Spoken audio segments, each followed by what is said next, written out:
Hi. Thank you for attending today's reading. Let's begin. I've been drinking every day for the past couple months. Not to the point of getting drunk, but a shot or beer here and there. Yesterday I did T and I'm proud. Maybe I can do it again today. End of story. Next story. I feel so ashamed that people on Reddit helped me last year. I was released from prison in 2018. A year later, I was staying at a shabby studio and living from paycheck to paycheck. I posted something about returning groceries that I had bought after I got fired.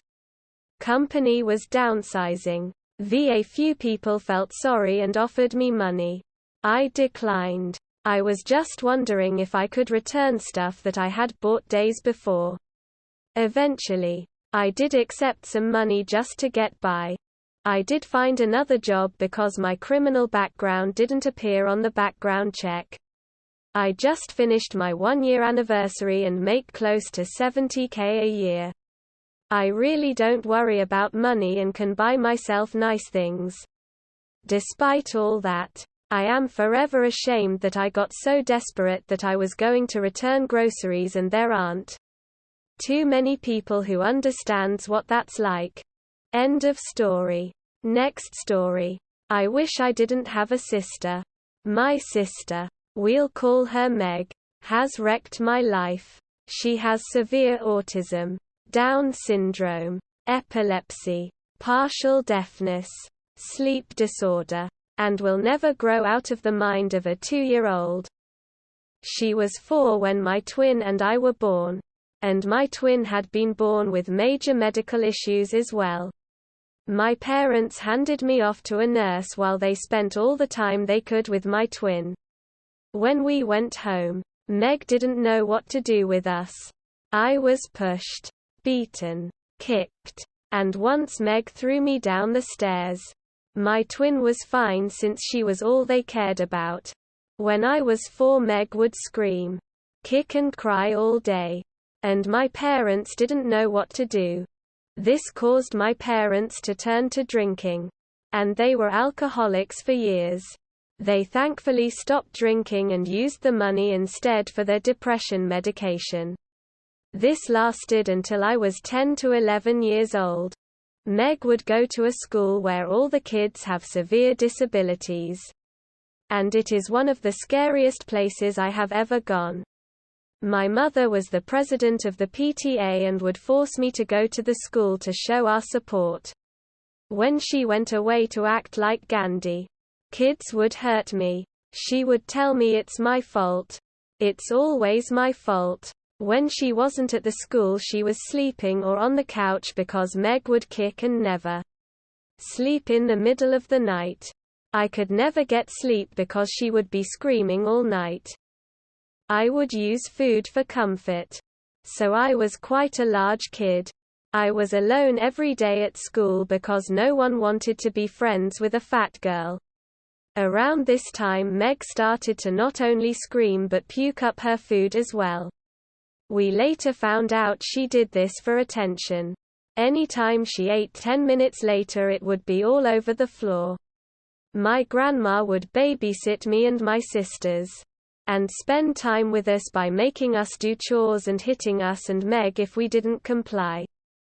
All the money we have gone to my twin's medical treatment, Meg's medical treatment, and her retirement fund. I have never spent time with my parents because they are doing everything for Meg because they say she needs to have a better quality of life.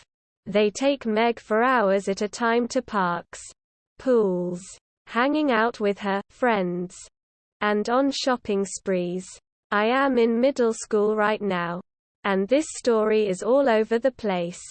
But I'll continue anyway because I never tell anyone and I need to get this off my chest. I was 13 and had broken my leg, and the healing process took months. After I realized I had put on even more weight, I proceeded to starve and hurt myself for the next few months because I thought that would get someone to notice me. During this time I realized that my parents wanted a divorce. My twin had tumors in her liver that could be cancerous. And Meg was having way more seizures than usual. I lost 60 pounds in 5 months. And I had given up. I was right. People did notice me. And this had made me realize that people are very, very shallow. My parents are never impressed with what I do despite being top of my class. And an amazing tennis player. While my twin is in regular classes and the most self-centered person I know. Every day they say she is amazing and is obviously going through a lot. She's not. I am only 14. And I wish I could have a different family. In public, everyone will go straight to Meg and talk about how amazing my parents are. In reality, my dad is in chronic pain and doesn't do anything besides work in our basement and yell at us for being ungrateful daughters. My mother sleeps or spends time with Meg all day. My sister and I do all the chores, outdoor and indoor, and everyone thinks my parents did it all. My parents are supportive of my sister's lives. And neither of them is very good at anything besides talking about themselves. My life is like the movie Wonder and Cinderella combined, if that makes sense. Planets revolve around the object that has the greatest gravitational pull. Which is never me. I feel like a horrible person for writing this. I would appreciate any advice you guys have. And thanks for reading this. BTW, this is not a pity party post. TL. Doctor, my life is somewhat challenging. Edit. Thank you so much to all the people that have responded. I truly appreciate you. My situation may be tough. But so am I. And I thank you for the helpful advice. Which I will be using. Thank you, Reddit community. Edit 2. Holy cow, guys. I got these cool award thingy and humanity is amazing. Thank you for the awards and replies. I can't believe this. Thank you. End of story.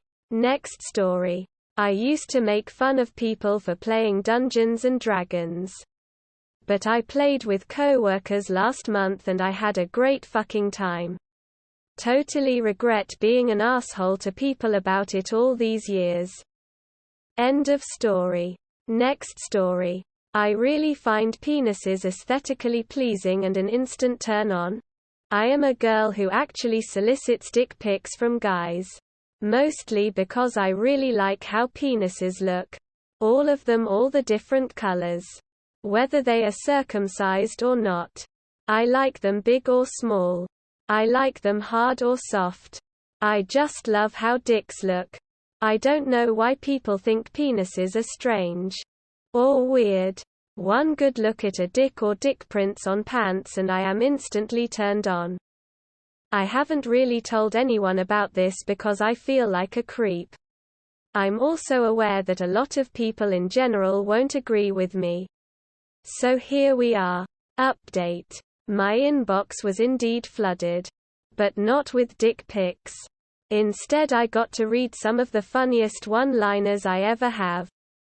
Y'all have such a great sense of humor. Some people reached out to me after seeing my posts on depression and anxiety. This was totally sweet and unexpected, so thank you for that. Lastly, thank you for all the awards and upvotes.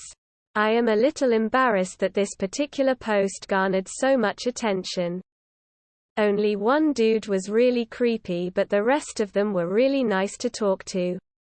And for all the dudes who sent me a picture of their delicious dicks. You have made a very sexually inexperienced 22-year-old's dream come true. Also, I can't respond to everyone, it's impossible. But I'm reading all the messages and comments coming through. I'm glad to see some of the ladies and men agreeing with me. Someone mentioned that it's almost sweatpants season and I am really so excited for that. Yay. Update 2. My Reddit has crashed and I am unable to respond to messages anymore. I'm sorry to the people who I haven't replied to in my PMs. I have tried and the messages aren't going through. Obviously you can still message me if you want. I just won't be able to reply back to you. Lastest dick pic count 64, average rating 8/10. Y'all have made me a really happy girl. Thank you. End of story. That is all for today. If you want to support my automated channel, feel free to drop a like and subscribe. See you tomorrow.